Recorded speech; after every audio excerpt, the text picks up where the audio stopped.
we can carry on Right. chatting. Thank you, Sally. Oh, Okay, I'll stop Maybe. recording again now.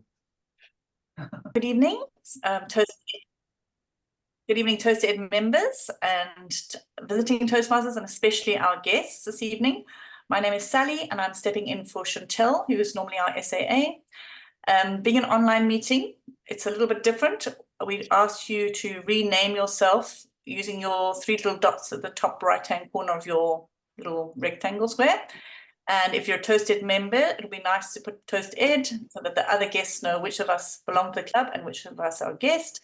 If you're a guest, you can put your name and then the word guest, so we know that you're a guest as well when we do our interactions with you. If possible, please keep your camera on.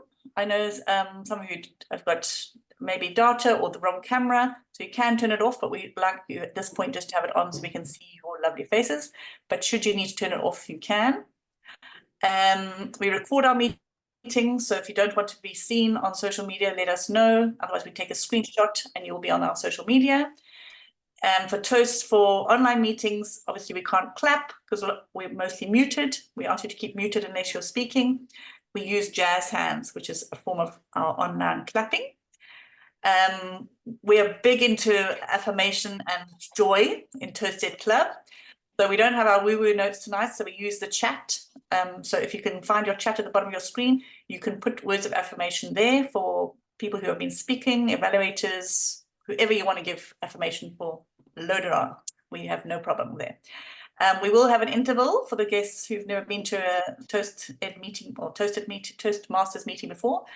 And if you need to go to the bathroom, obviously go. You know where it is in your own home. And I think that's all I have to say for the introductory. I just want to remind you all of our club promise, which is ToastEd Toastmasters Club promises to provide a positive and supportive learning experience in which members are empowered to develop communication and leadership skills, resulting in greater self-confidence and personal growth. And we welcome you all here this evening, especially our guests. Now I'd just like to hand over to our wonderful President, Justine, who's going to explain the evening, and then the evening will progress. Enjoy. Thank you so much, Sally. What a warm and informative introduction. So thank you. Our theme this evening is the art of persuasion.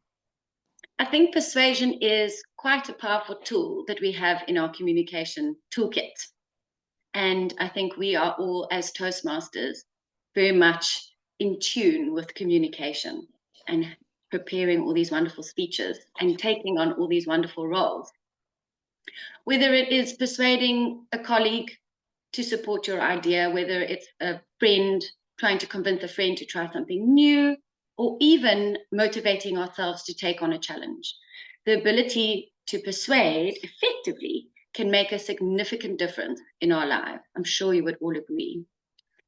And even in today's world, where we are constantly bombarded with information, messages, WhatsApp groups, whatever it may be, and constantly bombarded with everyone else's different viewpoints, mastering the art of persuasion is more crucial than ever, I think. And it's not just about changing someone's mind.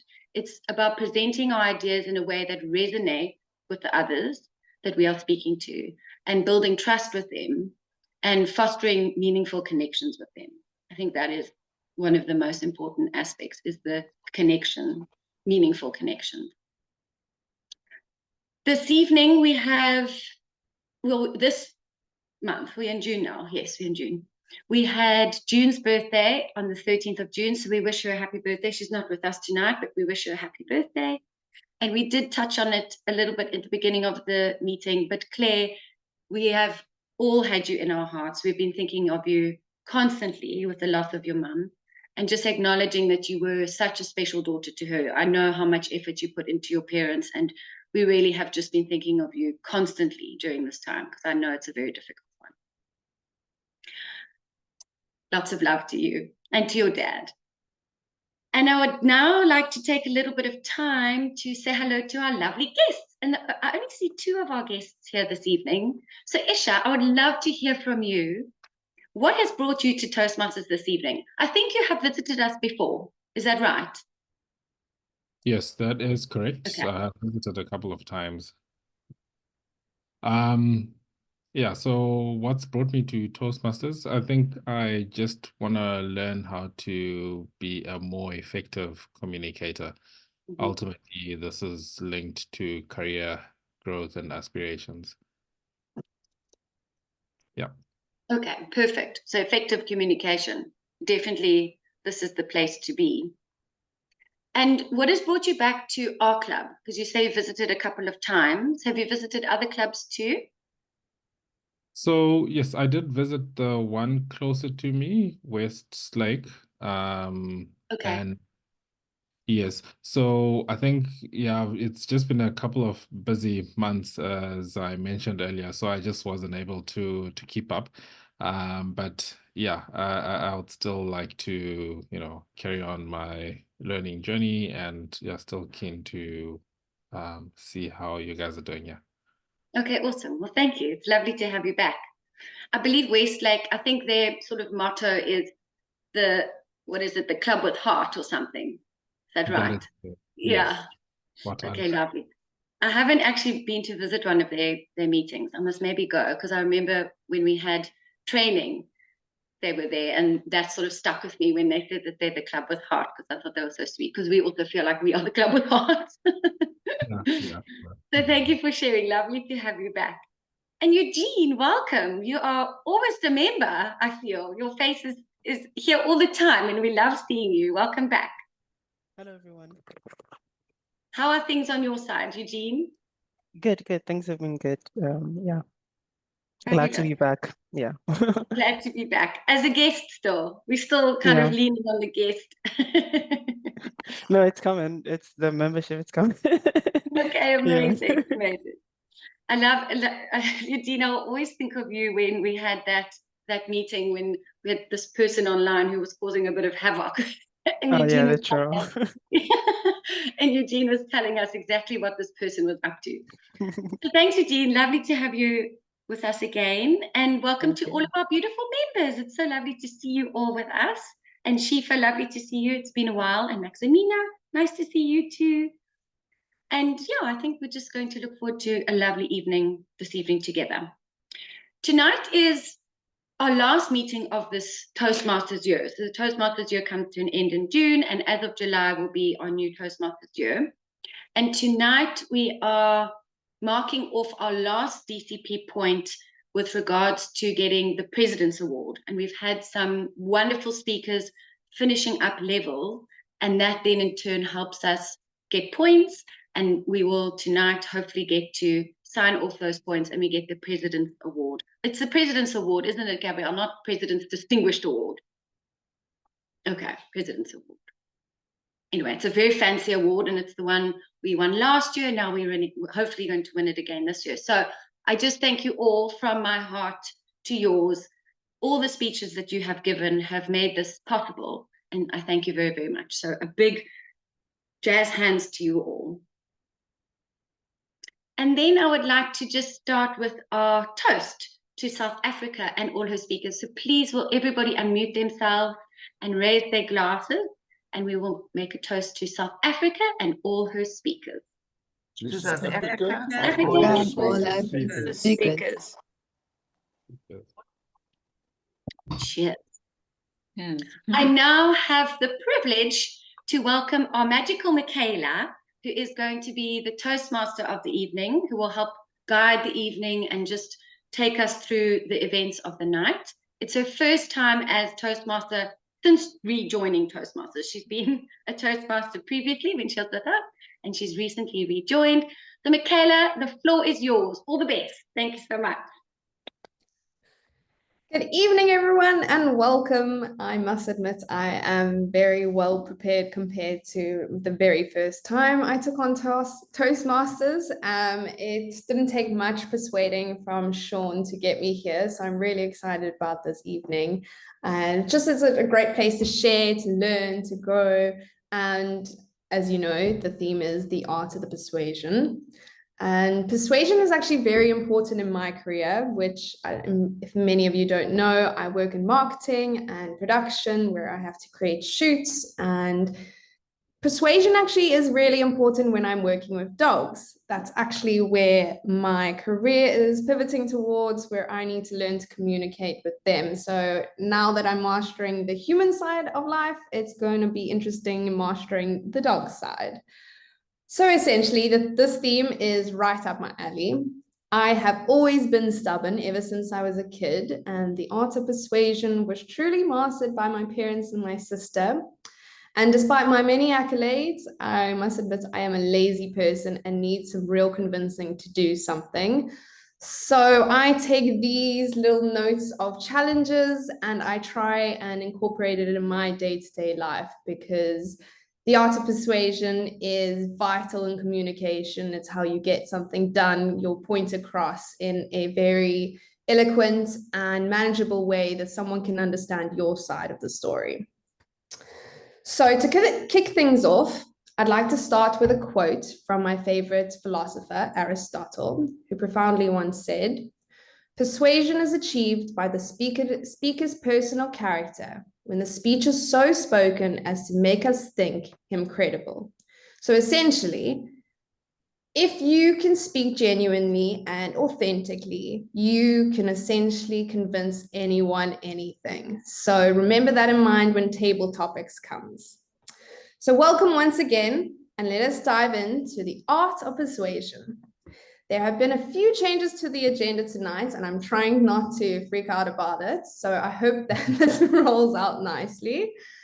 Essentially, unfortunately, we don't have an and counter, but neither do we have a grammarian, but that's okay, life happens. But I would still like to throw in a word of the day, and the word of the day would be eloquent, and I will put it in the chat. You can also use eloquence. So just try be mindful of that, as well as crutch words. I think we can all breathe a bit better now that we're not getting our ums and ahs counted, but keep that in mind because it is a very important technique. But luckily, we have Winston here to introduce our timekeeper role. So Winston, please go ahead and tell us what you're all about. Thank you, Madam Toastmasters, and good evening, fellow Toastmasters. So as the timekeeper, I will be evaluating the duration of each of the speakers.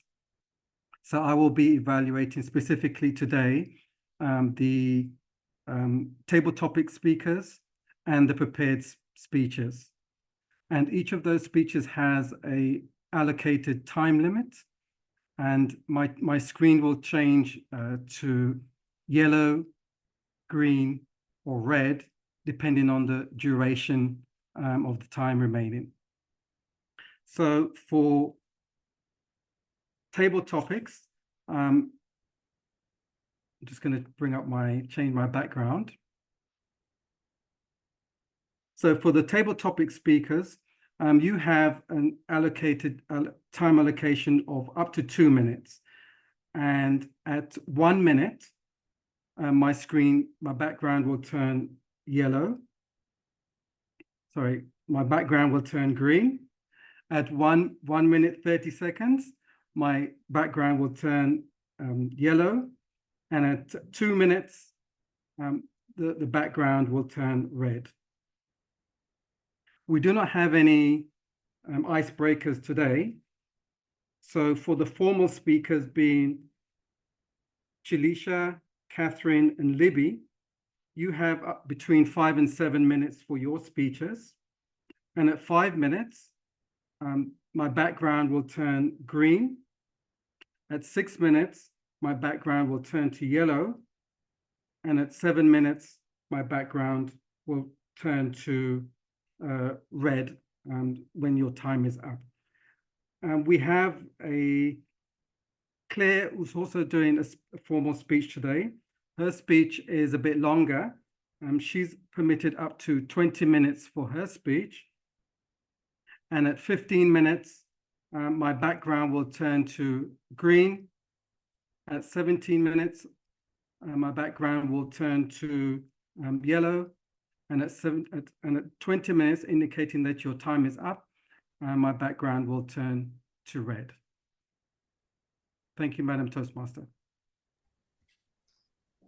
Thank you, Winston, and much appreciated. I still haven't done timekeeper, so good luck with all the backgrounds going on, but it seems like you got the gist of it. And you've got your hands full because we have 3 speakers this evening, which is very exciting. And they're all at different levels, so it's going to be a diverse and interesting evening. There's no need for me to persuade you guys in any form tonight because I'm sure our speakers will do just that. And the evaluators are going to basically give a summary of what they think of the speech. And these are really important roles I feel that we need to take note of, even though it's not your speech, just because there's always some tips and tricks that you can bring and incorporate. And it's just a really nice way to see another perspective, a way a person thinks. Remember, there is no one way of doing things, and this is an open and welcoming space. So I'd like to introduce Andrea, who will be evaluating Talisha's speech this evening. Andrea, please, can you tell us more about the evaluation of tonight? Thanks very much, Michaela. Good evening, everyone. So I'm very excited to introduce Talisha Moodley to her second speech. She's doing the Pathway Dynamic Leadership, and the title of her speech is From Cradle to Grave, The Journey to a Circular Economy. Now, Talisha's Talisha's wanting to have her speech have an impact on all of us. And I spoke to Talisha today. She wrote her speech on Friday and then rewrote her speech on Saturday. And I think we can all identify with that when we start rewriting and rewriting. But Talisha is, you know, her path is to have impact on others, and her pathway chosen dynamic leadership is something that she wants to pursue. And she has asked me to specifically monitor how she delivers a complicated topic in a very simple way so that the rest of us all understand it. So Talisha Moodley, From Cradle to Grave, The Journey to a Circular Economy. Thank you. Thanks, Andrea. Thanks for putting that so eloquently. So, when we die, our bodies become the grass, and the antelope eat the grass. And so we are all connected in the great circle of life. Good evening, Madam Toastmaster, fellow Toastmasters, guests, and Earth stewards of all types. Today, I invite you on an eco journey to explore a minuscule slice of this enormous and complex topic called life cycle analysis. After an intense 3-day course last week, I feel that this is something that really resonates with me and my passion for sustainability. And today I'd like to share some of those learnings with you. So what is a life cycle analysis, or LCA, and why is it so important? An LCA is a powerful tool used to understand the environmental, social, and economic impact of the things we use and consume on a daily basis. This is typically done by putting this thing, either a product, service, or process, into a black box and looking at what is coming in and what is going out. By looking across the life cycle from cradle to grave, we can get an idea of how our everyday activities affect our surroundings. This is becoming more and more critical in our fast-changing world, which has historically been extractive in nature and oftentimes destructive. One of the largest consequences is climate change and global warming, but also lesser known is human health and other socioeconomic issues, such as people displacement and a lack of natural resources in some developing countries. But as a pragmatic optimist, I have a hopeful view on the state of our world. By using this concept of LCA and creating an awareness on critical thinking, we as the collective masses can make a far-reaching positive change to create a better environment, not just for ourselves, but for the future generations to come. So how do we start raising awareness around this concept of a life cycle? Perhaps you already know of the global efforts around promoting the circular economy, which refers to sustainability and the 3 Rs: reduce, reuse, and recycle. And perhaps you're already practicing some of these concepts. But today I challenge you to critically explore this a bit further. When you're thinking about purchasing a product or service, consider 2 of the 5 W's: where and what. Where does this come from? What is happening when I use it? Where is it going when I'm done with it? And what can I do to minimize my impact on the surroundings? Allow me to explain with a simple example. So I have this red ceramic mug in front of me. Let's call him Cappy the cup. Now, I want to tell you the story of where Cappy the cup came from, what happens after I use him, where he would go if he had to break, and what I could do to have a smaller environmental impact. In a faraway land over the Indian Ocean, there's a ceramic factory which mass produces ceramics of all types. Cappy comes from this factory. A concoction of raw materials in the form of clay, quartz, minerals, and water goes through an energy-intensive industrial process, which eventually results in a family of molded, painted, glazed, and dried ceramic cups. Cappy and his family are now ready to be transported to South Africa. The cups are packaged and shipped across the Indian Ocean to the Cape Town port, where it's collected by a distributor truck to be placed in a shop in Canal Walk. This is where Cappy is picked up and now has a place in my dark kitchen cupboard with the rest of my mismatched crockery.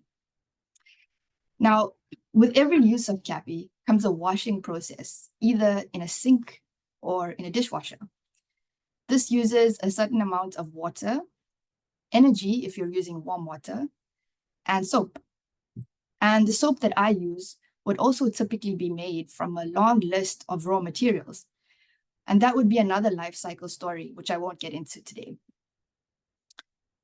And then finally, someday, although I'm quite fond of my red cup, my natural clumsiness would inevitably result in Cappy falling over and breaking. And then where do the remnants of little Cappy go to? Landfill? As a result of ceramics' high strength and durability, it can't easily be recycled. The archaeologists will tell you that it takes hundreds of years for ceramics to break down. Little Cappy, even though broken, will very likely outlive all of us. So, my last question is this. Taking into consideration the story of Cappy, where he came from, what he was used for, and the fact that he would probably end up in a landfill somewhere, what could I do better? What about using a recyclable paper cup instead? Which would be the better option? Well, the typical consultant answer is, it depends. Some studies actually found that the recyclable paper cup had a smaller environmental footprint depending on the number of uses for the ceramic cup. And, this is a big and, the conditions of the paper cup recycling process. According to this study, even though the ceramic cup might seem like the logical choice, the energy used to make it and the small number of disposable options made the recyclable paper cup the better option.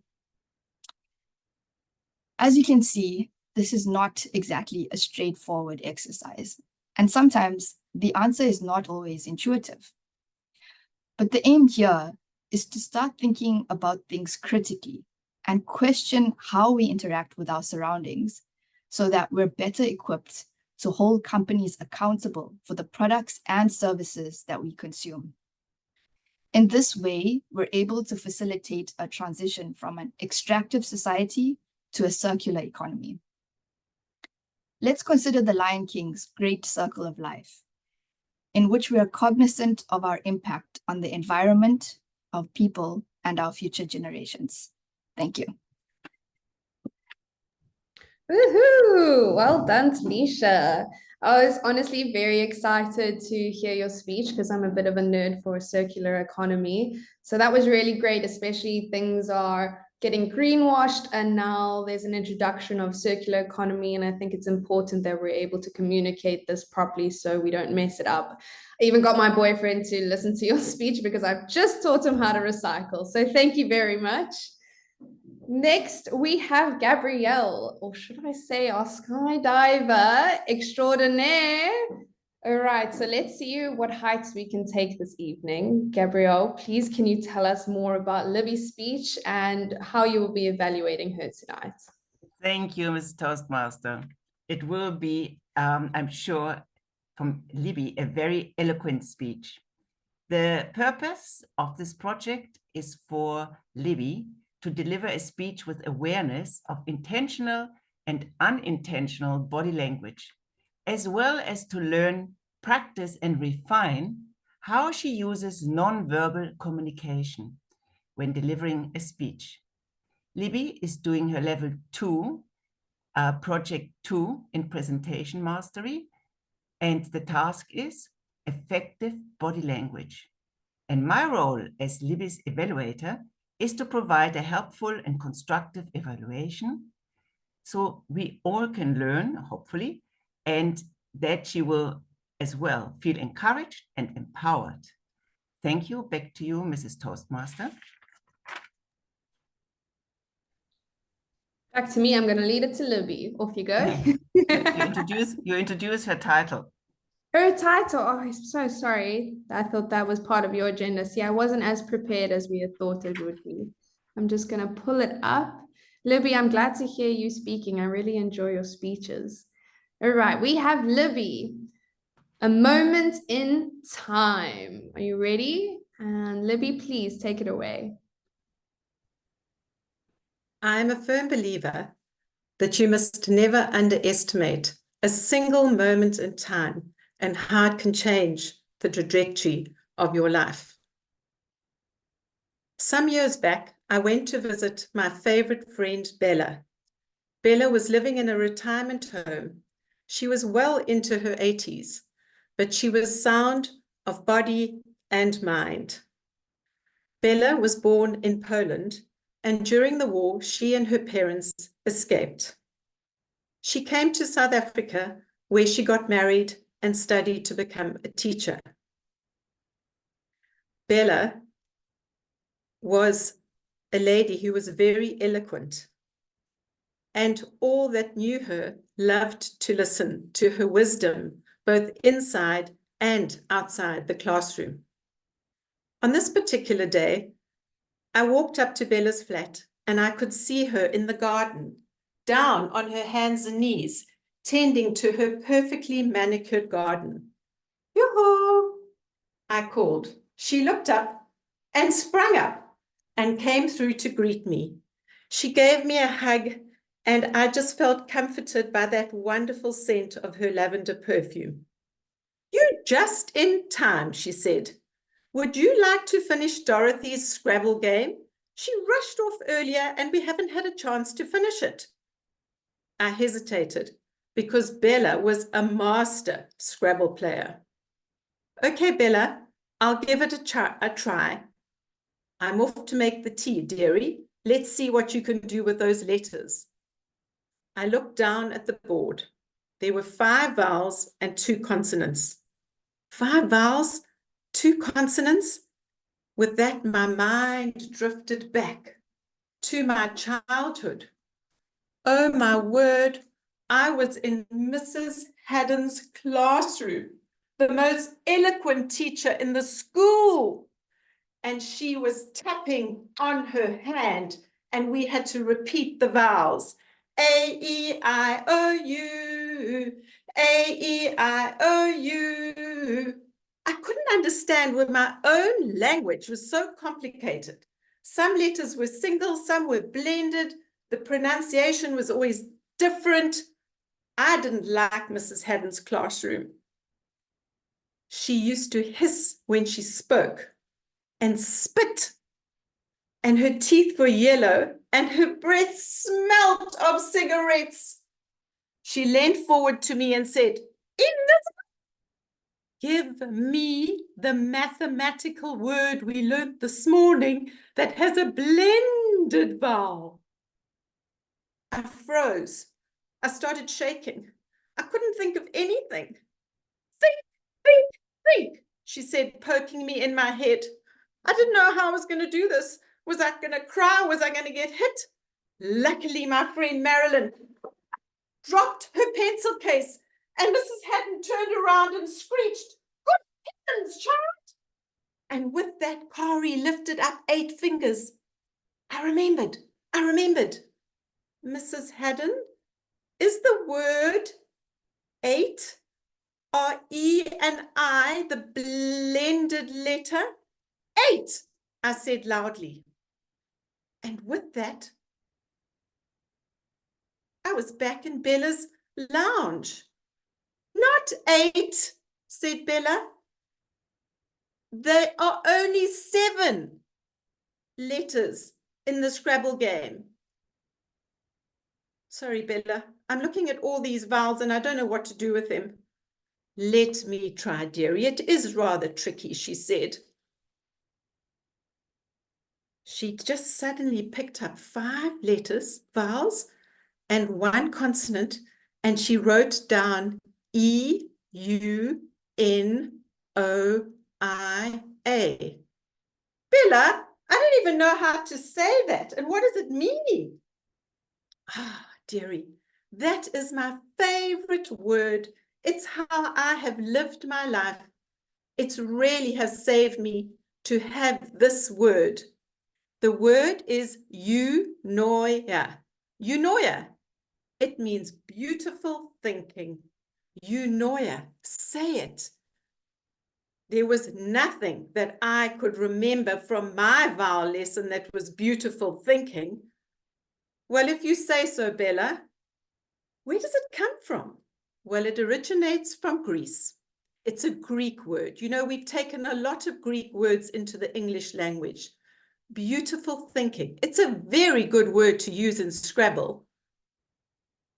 It's actually the shortest word in the English language that has all 5 vowels. I knew I could add this to all the many Bellarisms that I had learnt over the years. Bella had taught us so much.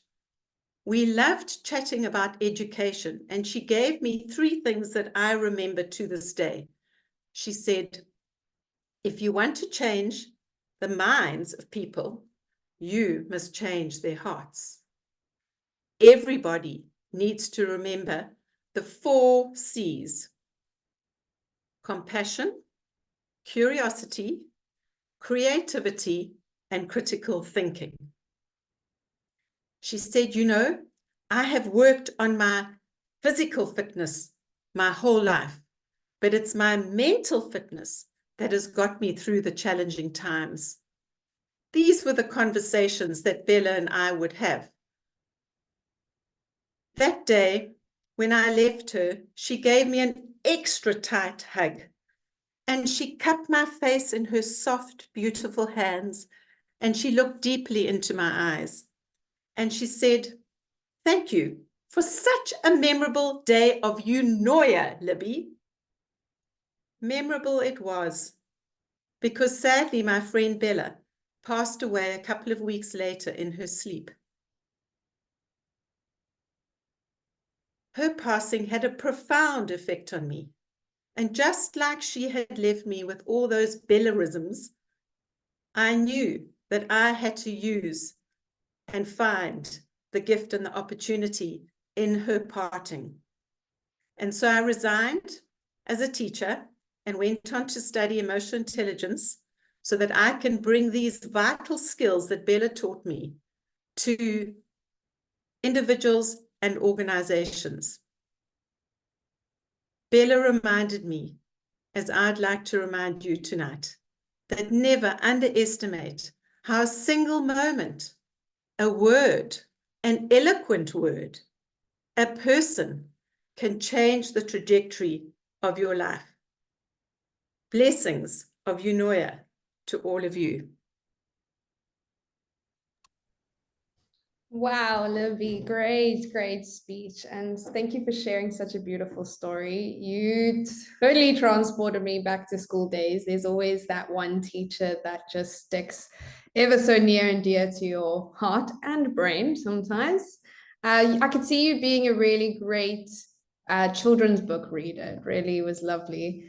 You used the space brilliantly, and yeah, definitely going to take some notes from you. So thank you so much. So it was compassion, curiosity, creativity, and critical thinking. It's brilliant.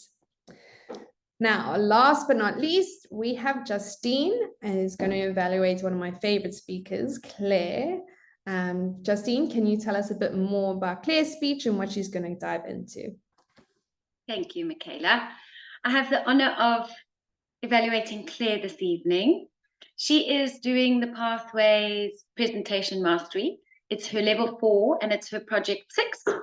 And it is a question and answer session with the speech title, Courage, Resilience, and Determination. So the purpose of Claire's speech is to deliver a speech on a topic on which the speaker is knowledgeable and conduct an effective Q&A session with the audience.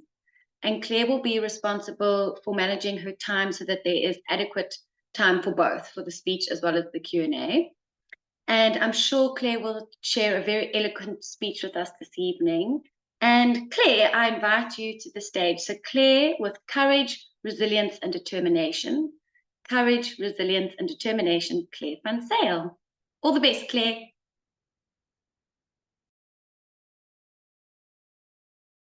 What fears do you have? Have you ever thought about that? Or do they just sneak up on you? My fear developed when I was 7. We had a beautiful golden Labrador when I was born, Brutus. And when I was about 7, Brutus started eating his supper and then he'd throw up. Eat, throw up, eat, throw up. Mom and Dad took him to the vet. Brutus had stomach cancer. And then Mom and Dad decided that the best thing for Brutus was to let him to go to doggy heaven. I was heartbroken. But what frightened everything out of me was the similarity between Mom and Brutus. Eat, throw up. Eat, throw up. Mommy's got stomach cancer. She's going to die. Isn't it amazing? Frightening. The conclusions we draw out of situations. Do you know that we only were born with 2 innate fears? The fear of falling and the fear of loud sounds, which means everything else is learnt. I ask you again, how many fears do you have? And I bet you probably wouldn't, maybe falling, yeah, high places, I probably would list falling as one of them. Not really, I wouldn't say I'm scared of loud, but if there's a loud noise, you just jump. So what I want to share is I want to share a story with you, and I want to show you the power that we each have to transform our fears. So my fear was around my mom dying, and obviously my dad as well. But because of that early experience, my dad's been tremendously healthy. But with Mom, that wasn't always the case. So in 1938, a beautiful little girl who was just shy of 2 was rushed to a hospital in the UK because she couldn't breathe. The doctor examined her and discovered that she'd got diphtheria, a grey membrane that coated and closed her throat, preventing air from getting to her lungs. The only thing he could do was to cut her neck, a tracheotomy, to make a hole through which she could breathe.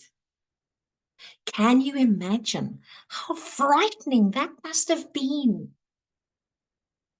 Not to be able to breathe, not to have your mom and your dad and your brother with you in this most frightening of situations.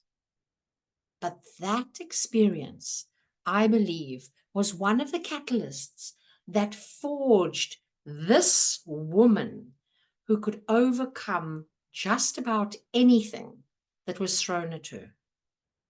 At 27, with an almost 2-year-old little girl and a almost 6-month-old baby, again, mom was rushed to hospital with severe pneumonia. The doctor turned to my dad.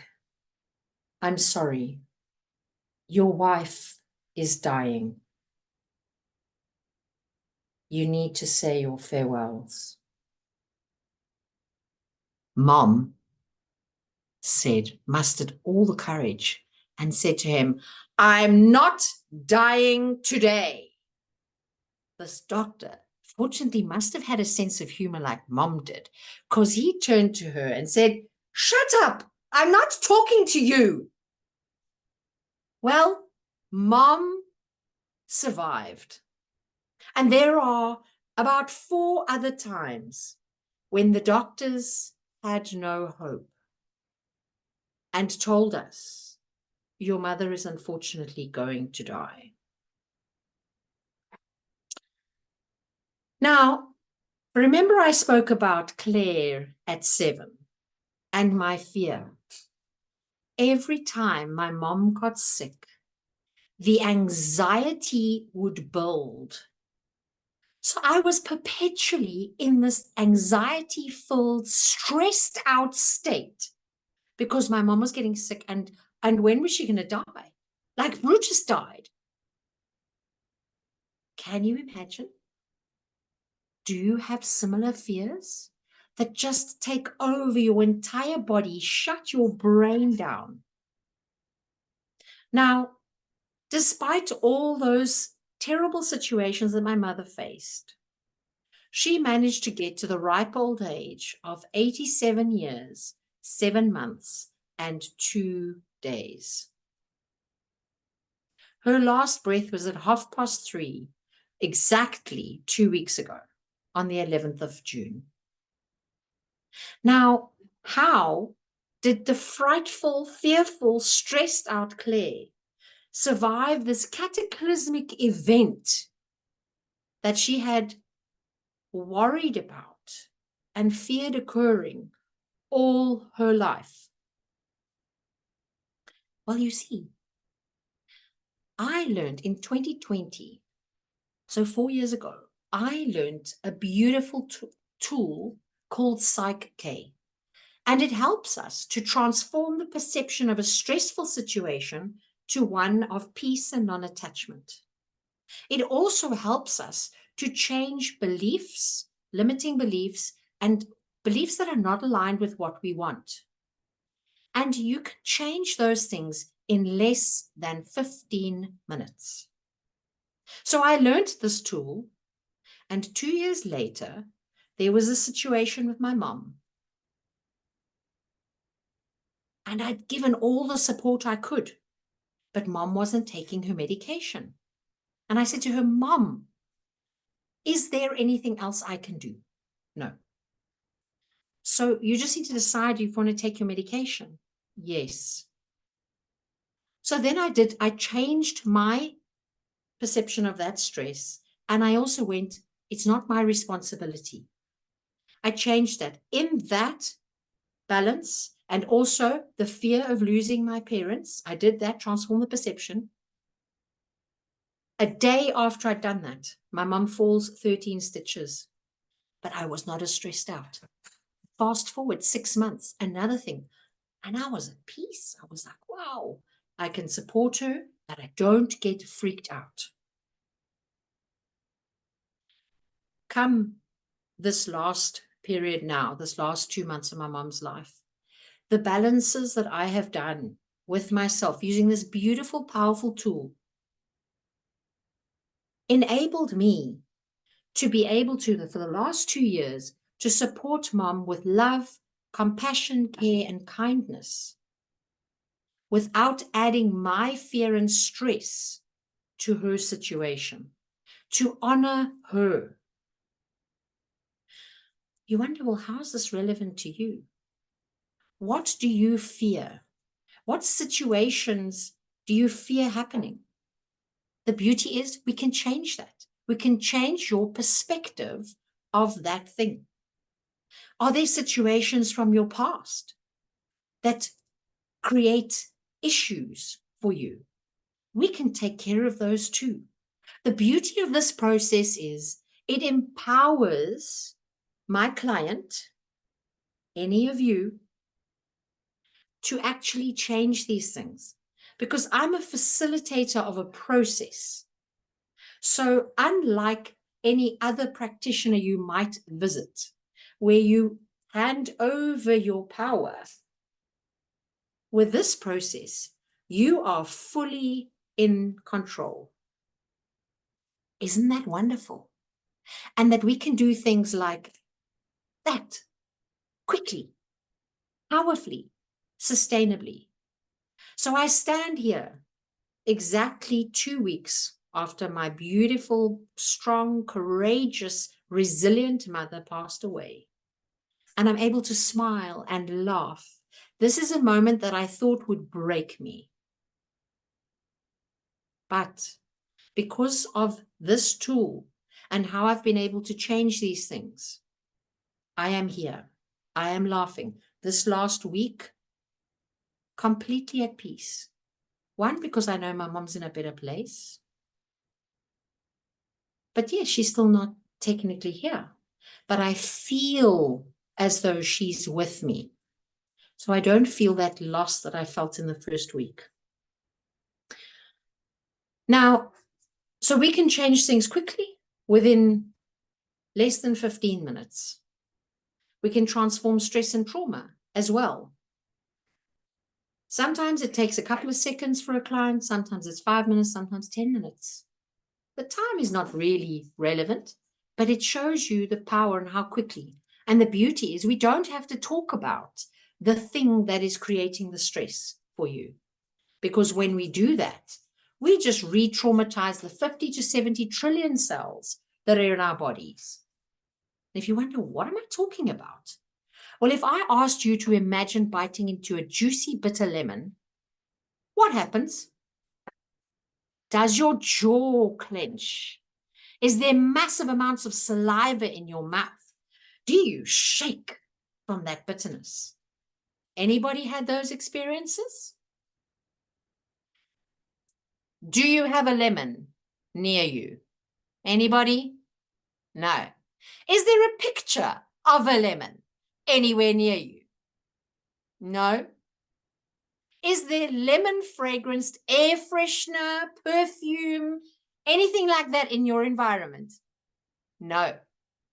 So tell me, where did your body's reaction come from to me talking about a juicy, bitter lemon? From your subconscious, from experience. That is what happens when we talk about over and over and over and over those things we fear happening, those things that have happened that we are unhappy about. All we do is we entrench those feelings and we re-traumatize all 50 to 70 trillion cells. Is that useful? Anybody think that's useful? No, of course not. So why do we do it? Well, maybe it's because the way that people thought it was great to do it. I know it doesn't work because for 7 years and 4 months, I spoke about the things, the trauma, the losing job, home, husband, kids, everything in less than 20 hours. I spoke about it every day ad nauseum to anybody with 2 ears and the willingness to stand and listen to me. Did it change anything? No. All it did was make me feel worse. So this beautiful process, we don't have to do that. You can come to me and tell me it's an octopus. I don't need to know what octopus represents because it's not me doing the process. You're doing the process. I am merely facilitating a process for you. So here is my beautiful dad and my beautiful mom on their 65th wedding anniversary on the 31st of January, showing that true love does last. And this was the last photograph with my mom, still able to get a smile on her face, even though she was very ill, on the 3rd of June. Because my mom would not have wanted us to be sad. She wanted us to celebrate her life. And the work that I do and that I have done so far with people from 17 different countries using this beautiful, powerful process to show people how powerful they are at changing the things that are not working in their lives. This is my life purpose. This is the reason I've survived all of these trials and tribulations. So what would you like to change? What would make your life better? What would enable you to overcome those fears to live your life purpose? I'd love to help you do that. So I'd like to know, what questions do you have for me about this process that would make you go, maybe I should try this? Because I've tried everything else. Who has a question to test my knowledge and see how good I am at table topics? Gabrielle. Claire, number one, thank you just for really capturing story. And so if I come to you and I say, I always feel inadequate, then where do you start? I would ask you, first of all, what does inadequate mean to you? And what would you like instead? So in terms of inadequacy, how does that feel for you? How does it play out in your life? So that we get a little bit more information, because sometimes a dictionary definition of the word inadequate is not what is going on for the client. So I check that, and then I say, right, what would you like instead? And then we program that into the subconscious. So when you program it into the subconscious, are these affirmations then? That's a term that a lot of people use, and you could say that it is an affirmation. The only difference is with this, we are speaking specifically in the language of the subconscious. We make sure that it's first person, present tense, positively stated, emotionally meaningful, and short. Emotionally meaningful because emotion is the language of the subconscious. That is how, if any of you have created something you didn't want and went, what? Does anybody know what I'm talking about? We create that because we focused on that thing with emotion, negative emotion. Oh, I don't want this. But the subconscious doesn't know the difference between good, bad. There is no good and bad. It's just what it is. So you focus with emotion on this. Oh, this must be important, but this is what I don't want. Subconscious doesn't know that. So yeah, do you go back to the origin, or can one go back to the origin? But the origin might be such a long extended time sequence where somebody always puts you down, or so we don't have to go there. We just look at what's happening in your life. How are things now? How do you want them to be? So we use this as a starting point, and then we go, okay, so how do you want them to be? And the beauty is quantum physics knows all about all those situations. And it will, when we do, so inadequacy, a lot of people have an issue with feeling good enough, worthy, and deserving. 99% of the population have that. I had that. And we can powerfully change it with a simple statement like, I am absolutely worthy, deserving, and good enough. And we program that into the subconscious. And we check, first of all, does the subconscious have that program? If it doesn't, we go, yay! We program it in, we check we've completed the process, and we check that statement again to see, has the subconscious got this in its program bank now on its hard drive? Yes, yay! And we celebrate. It's as simple as that. It is so quick. And if it comes up again, we come for a refresher to you. So something wouldn't come up again. It may be in a different form. So for instance, we work on something on a level here, let's say around money or whatever. Now it's another element. It's not the same thing. It's something different. Then we would deal with that. But once something has been programmed in there, it's in there. Does that answer the question? Almost too good to be true, but I'm living proof. If negative Nancy over here can change, anybody can change. Thank you, Gabrielle. Sean. Yeah, thanks, Claire. Claire, does it involve kinesiology or muscle testing to the body, to the subconscious, or is it not linked to kinesiology? So we use muscle testing, yes, purely to check whether the subconscious has that program or not. Okay. That's the extent. It is completely different to the way that a kinesiologist would use muscle testing. But yes, we do use muscle testing. And so when we're in person, I would muscle test on your body on your arm. And when we're in this kind of environment, it would be done virtually. So I would get permission and I would muscle test, but I would be in surrogation for you. I would purely muscle test strong or weak. You are doing the process on your side. So you experience all of the changes. Cool. One quick last question, Justine. Okay, how many sessions do you have with the person to get to where we want to be? So it depends on the situation that we're dealing with. If it's something just one scenario, then we can do things in one session. But ideally, we want to do 3 sessions because it means we can do a number of changes in that time. And then we can look at them from there on. But it's not a thing where you have to come for years on end to try and deal with one situation. We deal with it and we move on. Is there anything, sorry, last part of the question. Is there anything that you need from your client beforehand? Or is it just, I rock up, I give you all my problems and boom, we deal with them? No sort of forms or anything before? There's a form, there's a sign-up form. With your information and just an idea of what it is you want to work on, purely so that you arrive already having some stuff. Sometimes that changes and that's fine. There's no preparation I do before that. So it's just merely so that the client knows what they want to work on.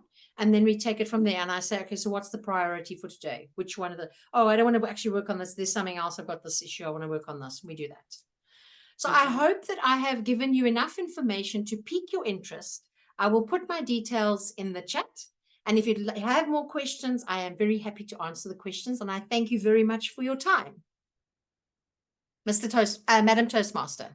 Thank you so much, Claire. I always enjoy your speeches and it's great to see how far you've come. And I mean, with all of those questions, you seem to have really knocked on the door of persuasion. So well done. And very brave of you to share such a personal story. I'm sorry for your loss, but wherever your mum may be at the moment, I'm sure she's cheering away. And really profound how you were able to change your approach and perspective.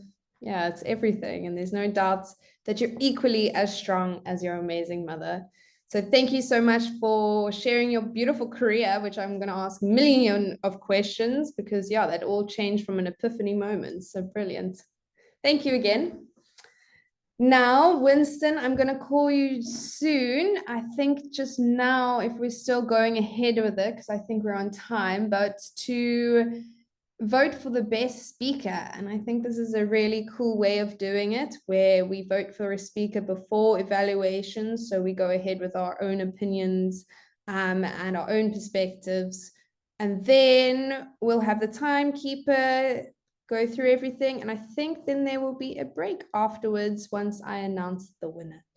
Righty, I'm not sure who the magic people are behind who control the voting panels, because I don't know how to do that. So I hope someone has prepared that. Michaela, it's me, but we'll do the results and awards at the very end. So you don't have to worry. I'll do that at the end. Easy. Cool. Okay, cool. So everyone just take a photo of that. A link will come up and you can vote. And you can vote for yourself if you want.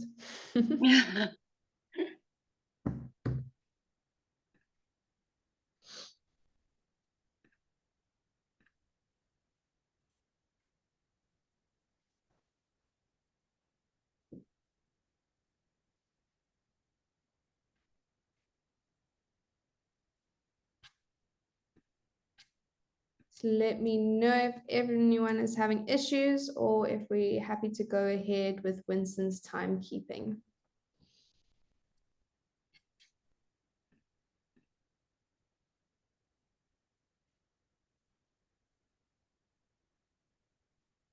Cool. I think we're ready, Winston, whenever you're ready. Thank you, Madam Toastmaster, and well done to all the speakers. Thoroughly enjoyed your very eloquent speeches. So without further ado, Chilisha, your speech, Circular Economy, lasted for 7 minutes and 18 seconds. Libby, your speech, A Moment in Time. I was so engrossed with it, I forgot to put up the red card. But your speech was 7 minutes and 46 seconds. And Claire, with the Q&A session, was 21 minutes and 47 seconds.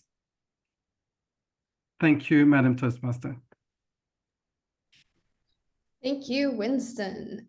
I'd just like to remind everyone that although we're not in person, woo-woo notes still count. I love that for whoever came up with that great idea. You can still share your love in the chat box. But for now, I think we can call for an interval. I think it will just be a bit shorter than coming back at 22. So speakers, please take time to reflect on your speech. Perhaps calm those nerves, breathe. You all did really, really well. And for the rest of you, go stretch your legs, fill those glasses, and don't be so scared that table topics is coming, because it is a lot of fun. Yeah, I'm speaking on my feet right now. So, I mean, proof in the pudding. I used to be terrified of them. Cool. Justine, let me know when we can all come back. What time were we meant to come back? Sean, what time should we come back? It was meant to be... Oh, I see. We're super early. I think let's take 15 minutes, because you know, with online, I don't think people need like more than 15 minutes just to go and grab a coffee or a tea and come back. Okay. And Sean and Eugene, Sean and Eugene are going to be doing table topics, but if anyone else would like to have a think about it during the break, we'd love 4 more people who would like to come forward and do table topics. Sean, will you please give a direct time so that we all are on the same, you know, now it's 19:08. Yeah, so let's make it 5, 10, make it 25 past. So it gives them an extra 2 minutes. Yeah. Okay. Okay. Thank you. Okay. All right. And everyone, thanks. Okay.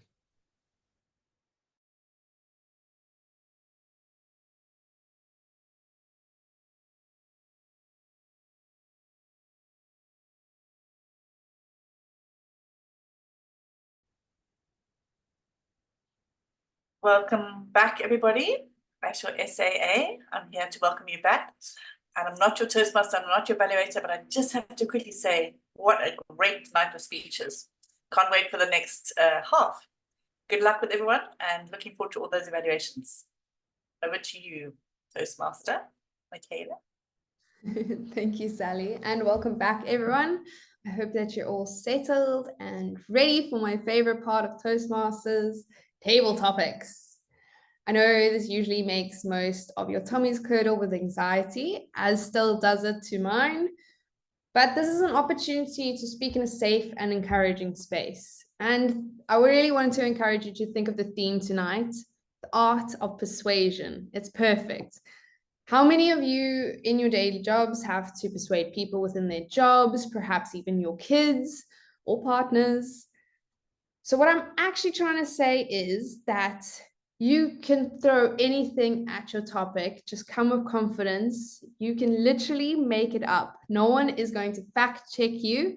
That is the beauty of persuasion. So that leads me to Catherine. Can you tell us a bit more about table topics and lead the way? Thank you so much. Sure. Thanks, Michaela.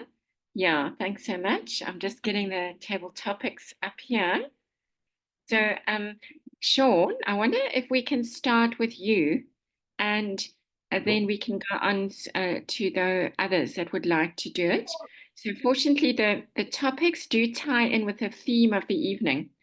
And I don't believe in making difficult topics. I don't like doing that to speakers. So I've given you I think, quite easy topics. So Okay. Sean, would you like? I want to take 11 to 27. Sorry, that's Jacob Zuma's telephone number.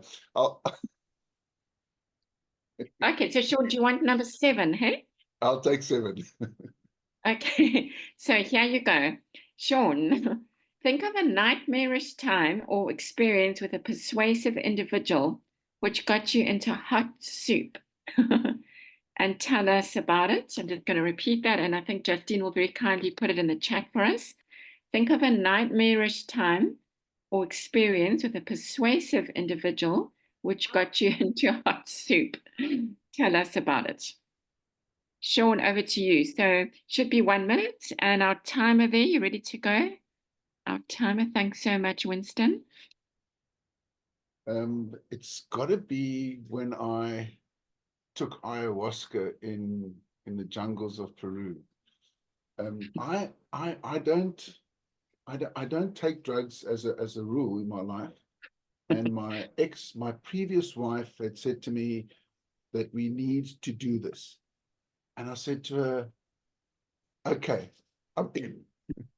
But I'm a nerd, so I don't, the strongest things I take is like maybe a cigarette, like that was my strongest vice, and maybe a drink. So I take this ayahuasca, and man, the first night wasn't the bad trip, because that was the tourist dose. But the second night, my wife dared me to do it again. And I thought, okay, I'm going to do it. But now you take the party dose, not the tourist dose. And the party dose, well, that didn't go well. So some people thought that I had the devil incarnating me, because I had said that I needed to get the devil out of me. and part of it was to take my clothes off, but that wasn't the worst. The worst was when the people were looking at me and I was seeing different colors in people and telling them that they are some rainbow derivative of colors. And the next morning, like I couldn't, like it took me a long time to sort of come back down to earth. And the next morning, my wife said to me, she said, you know, you're never doing drugs again, because you were one step away from Falkenberg. And I said to her, you're right. This is not my persuasive influence. Over to you, Madam Toastmaster.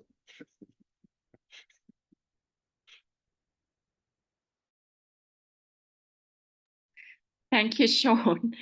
That was really great. Yeah. We haven't forgotten about you, Eugene. Would you like to go? It looks like you would like to go next, eh? So No.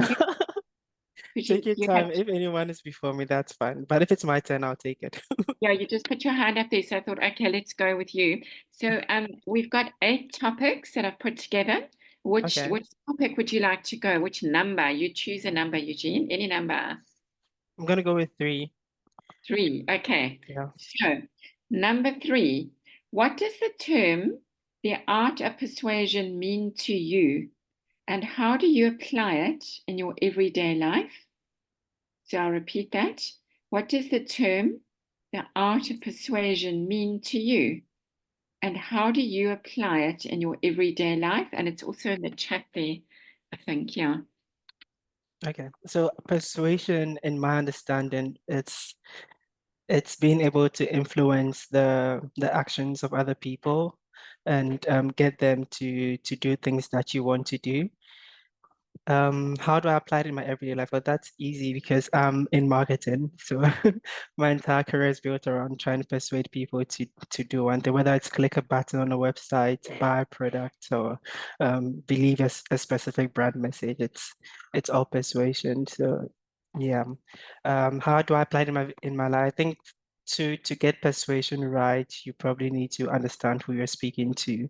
You need to know all of their motivations and what makes them do what they do, and what their aspirations are. Basically, what value you can provide for them, and what value you think they'll expect to derive from whatever action you're trying to get them to take.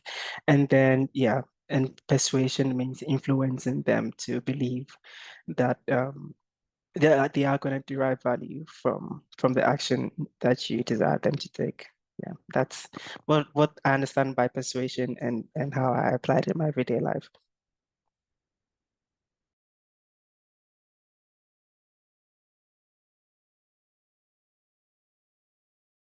Okay, can we have another volunteer for table topics? That was awesome, Eugene, well done. Anybody else? Great, Max.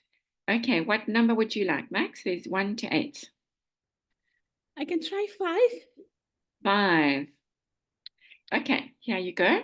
How do you think highly persuasive people, like good sales executives, for example, succeed in achieving their objectives? So I'll just say it again. How do you think highly persuasive people, like good sales executives, succeed in achieving their objectives? Over to you, Max. I was once a hairdresser, and one of my friends or colleagues came in for a hairdo. And what I offered this friend was, my hairdo is 800 Rand. That was the equivalent back then, in where I was doing my hair. And they said, that's way too much. We can't pay that amount. Then I said, look, where are you going after this year done? They said, oh, I'm going for a wedding.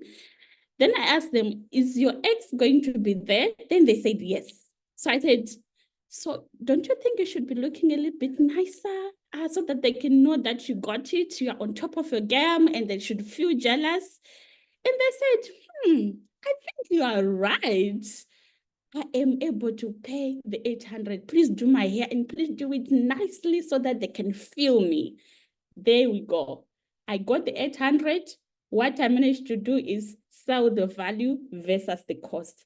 So in people that are in sales and marketing, they're able to persuade people based on selling the value versus the cost.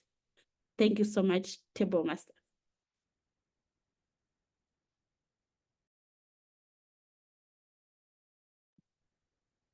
Okay, and so anybody else ready to go? Well done, Max. Anybody else willing to give it a bash? I'm scared, but I'll do it. Great, Sally. Okay. I don't know how easy these are, Catherine, but yeah, throw me one. I'll remember 2. I promise you, I'd really try not to make them difficult because I don't believe in doing that to people, Shaman. So which one, what number would you choose? Great.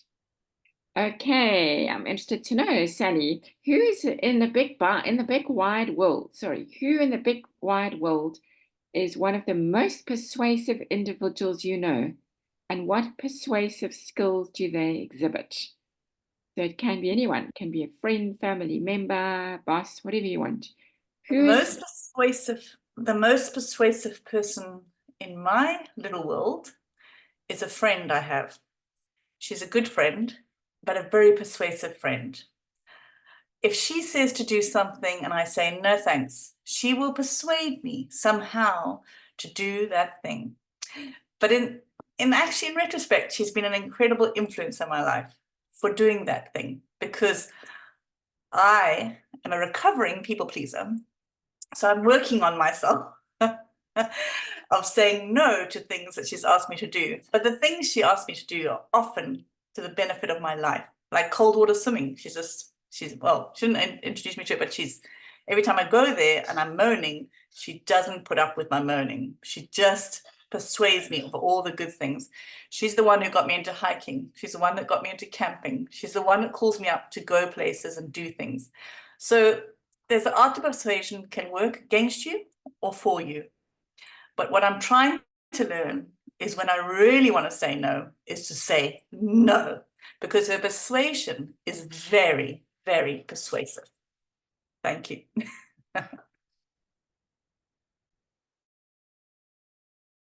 Wow, I'm so impressed with the quality of the table topics, blowing us away. Great. Who would like to do one? Who else? So we've had Sally, we've had Max, we've had Eugene, and we've had Sean. Andrea, which number, 1 to 8? I'll try one. Number 4, please. Number 4, sure. Right. Okay, here we go, Andrea. Persuasive or non-persuasive? Which would you say is more you and why? Persuasive or non-persuasive? Which would you say is more you and why? Over to you, Andrea. Thank you, Catherine. So I definitely think I am persuasive, almost to the point of being pushy. And I think because of the business that I do, I have to constantly persuade people to increase their prices, to pay more for the models and talents that I have, and always trying to get the best out of them, because their futures are in my hand. And so I feel that I do have to be as persuasive as I possibly can in order to sell the product. But I just want to touch on something that happened to me this week. Well, not this week, it was actually on the last Toastmasters. I had a terrible flood in my home. The geyser burst in our roof and our ceiling collapsed. So quite big damage right across the house, from the walls to the electrics to the flooring. Everything has been having to take out. I think you can see my lights the ceiling is just back on now. But I had to use the skills of persuasion with the insurance company. And I have to tell you, that was quite the feast, because of course, people don't want to pay for things that happen to you, and you have to motivate and persuade as to why things need to be done. And I think learning the art of persuasion, and I have to say I've used Maxima's tip on value, the value of my life, and having to replace the ceilings as quickly as possible, because it takes forever to do anything, and getting people to do things quickly, one has to be as persuasive as possible. So it's been quite the journey, but used a lot of persuading skills this week to try and get things done quickly so that we can move back home. Thanks. Wow, super. Thank you, Andrea. Okay, so we've got time for 2 more. So anybody more? Anyone else like to do one? Anybody else? They're really nice. So Winston. I'll try one. Winston? Where's Winston? I'm persuading him. All right, let's go. Okay, and then somebody will have to just time Winston's one. I'll time it. Oh, you'll time it yourself. Okay, yeah. Winston, what number would you like? 1 to 8? 7. 7, okay. Sean already took number 7. So you'll 6. 6. Yeah, here's a nice one. I like this one. Speak about a very amusing situation, Winston, when you or another got into with a highly persuasive individual. Take us through the story of it. So I'll just repeat that. Speak about a very amusing situation you or another got into with a highly persuasive individual.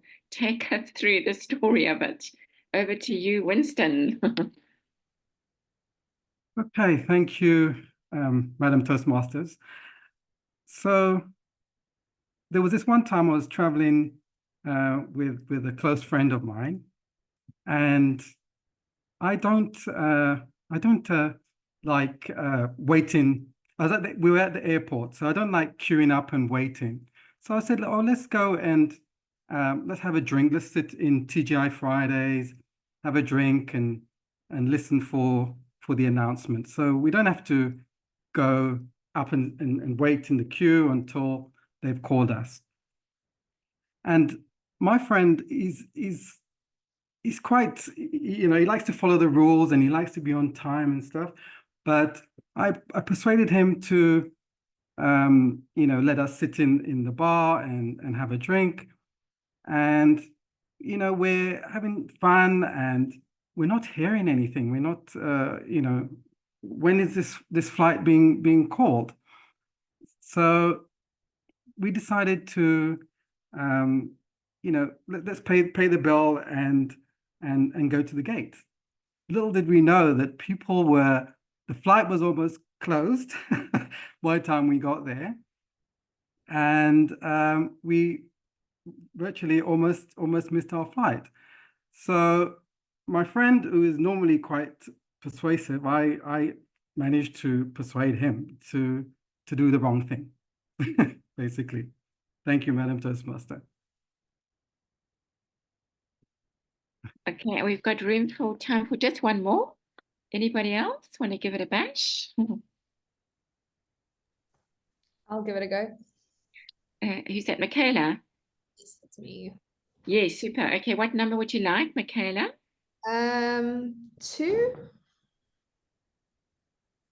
Somebody took number 2 already. What number's not taken? 3, 5, 7. You said out of 10? 10? No, there's only 8. Oh, then 8. Okay, number 8, did you say? Yeah? Yes. Okay. So, Michaela, think about a time you were persuaded into something you really didn't think would work out, but it actually did. And a situation you really thought would work out that didn't. So speak about a time you were persuaded into something you really didn't think would work out, but it actually did.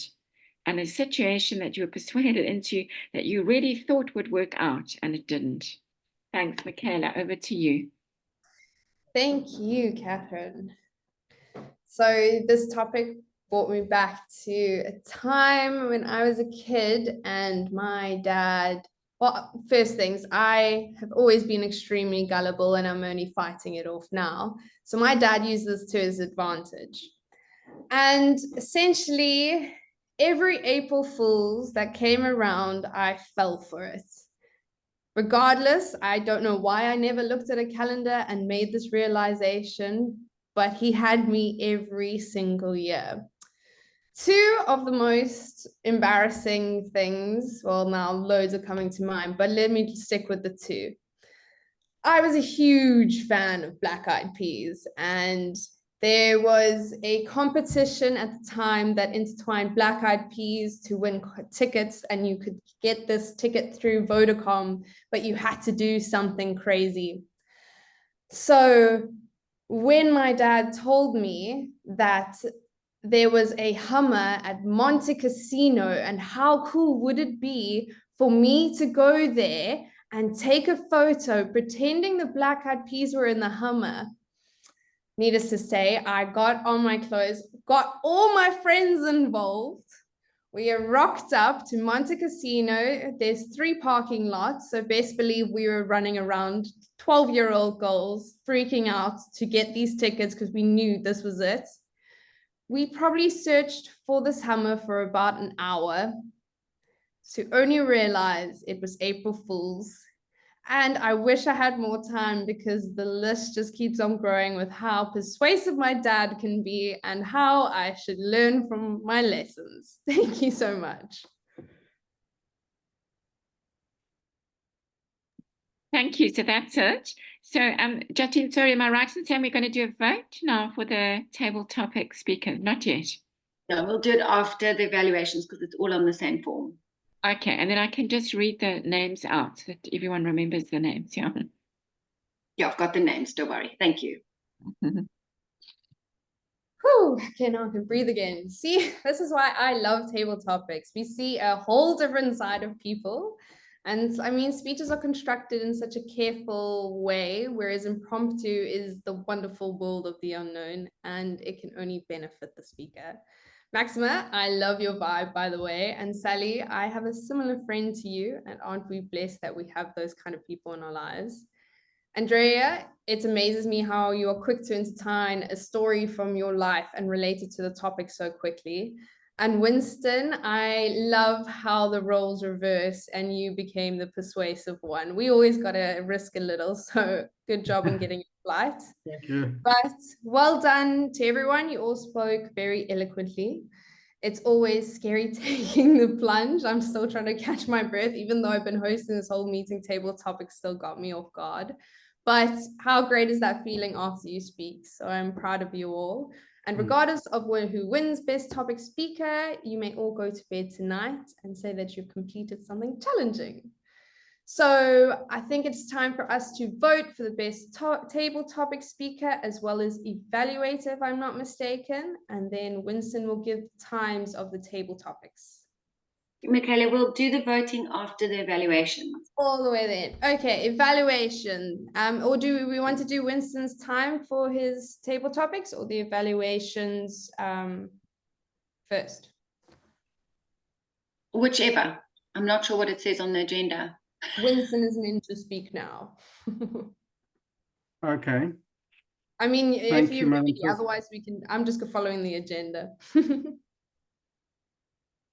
Thank you, Madam Toastmaster. So in terms of table topics, yeah, we started off with Sean, who did an impressive 2 minutes and 8 seconds.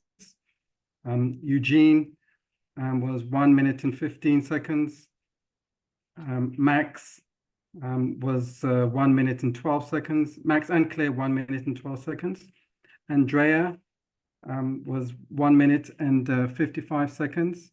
Myself, 1 minute and 39 seconds. And Michaela, 1 minute and 50 seconds. Well done, everybody. Winston, sorry, and just I didn't mention Sally. Sally also did one. I think I was clear in his list. Don't worry. Oh, okay. It's not clear. It's Sally, yes. Sorry. Confusing when you all squares. No problem. So earlier I introduced our evaluators, so now it's time to hear what they have to say. And remember, this is purely constructive criticism. We've always been here to build each other, and that's why I've loved to come back to Toastmasters, because of moments like this. So listen carefully to what the evaluators have to say, how they break down the speeches. I mean, it's always something that you could probably learn and build onto your speech when the time comes. And it is not often that all the evaluators are valued Toastmaster leadership roles. So yeah, this is a special one. All right, so the first evaluator is Andrea. So please, can you go ahead? I'm keen to hear what you have to say. Thanks, Michaela. So, Talisha, what a brilliant, brilliant speech. I really love the way you started your speech, inviting us all on this eco journey to explore a minuscule slice of a very complicated topic. I mean, I thought that was so brilliant, taking like a pizza and taking a little piece of the pizza and explaining to your audience that this is a very complicated and tough topic. And it's something that you just painted the picture for us straight from the start. But then you ask the audience a question. What is LCA, life cycle analysis? You got us interested. You got us listening, because I didn't know the term LCA. So it was really, really good when you said that. Your title, Cradle to Grave, is such a fitting title because your speech was about a product or service from the beginning to the end of its life cycle. And you also clearly highlighted the importance of making a difference through LCA, not only for us, but for future generations too. And I love the use of your gestures using the 3 R's, reduce, reuse, and recycle. Always very important to use gestures to emphasize what it is that you're trying to tell. And you kept asking us questions right through your speech, where and what. Great starting of sentences, asking questions, where and what. You also got us thinking by using your very simple explanation of Chappie. I mean, I absolutely loved Chappie. You almost made Chappie human. You know, he traveled from India and he came across the shores to South Africa and then landed in your dark cupboard. I was so upset for Chappie. You know, I really felt something for Chappie, and you were able to take us on that journey about Chappie from the beginning to the end of Chappie's life. And then when Chappie broke into pieces, my heart was broken. I mean, I was finished about Chappie. But then you said, but Chappie's life is going to outlive all of us. And that got me thinking, goodness, okay, let me take notice here, because what we consume and what we take on is what, you know, can outlive. And you brought that whole story through Chappie, which I thought was absolutely brilliant. You also then brought in Chappie's brother, the cup, the recycled cup, and made the comparison between the two, and also gave us all those examples of, you know, how complicated it is, because even, you know, doing the paper cup, it's also quite complicated, the whole process, which makes the entire topic of LCA a complicated one and needing further analysis and needing for us to take care when we use and consume. What I can tell you is I'll never forget for the rest of my life Chappie, and it will certainly make me aware of taking things into consideration. The last thing that I want to just mention is you ended your speech with the Lion King, the great circle of life. And the great circle of life, isn't it based on the belief that everything exists as part of a very delicate balance, and we should all treat each other with respect and consume only what we need. 2 or 3 things that I think you need to work on: vocal variety, coming close to the computer and saying he landed in my dark cupboard, using the eye contact, looking at all the people. And also one other thing is just to try and look up when you speak, to make that eye contact as opposed to reading down. But otherwise, I thought, what a brilliant speech. I really, really enjoyed that, and well done on your second speech. Thank you. Thank you, Andrea. That was a great evaluation, very insightful tips. And yeah, I really, really enjoyed the journey of the cup. And I love when you personify something like that. So thank you again, Talisha. And now we have Gabrielle to evaluate Libby's speech. Take it away. Thank you, I will. Libby, allow me to use my notes for some support. Libby, you had an impactful story which resonates deeply through your show, Don't Tell performance, using wonderful body language to bring it all to life. It started with "Yoo-hoo!" I called, and that was a very expressive start. That was the start of you moving into your story. And let me point out now a few excellent situations of body language. When your mind transported you during the Scrabble game into the past, you used something excellently, and that was you used the room to step back as an anchor point to show us what the past is. And then you used a ruler to demonstrate Mrs. Haddon's cruel and arrogant way to teach. I think that was a brilliant combination. Your vocal variety changed to a high pitch, which together with the hitting invoked in me the almost same dislike you must have felt as a child. Mrs. Haddon was cruel and impatient, I thought.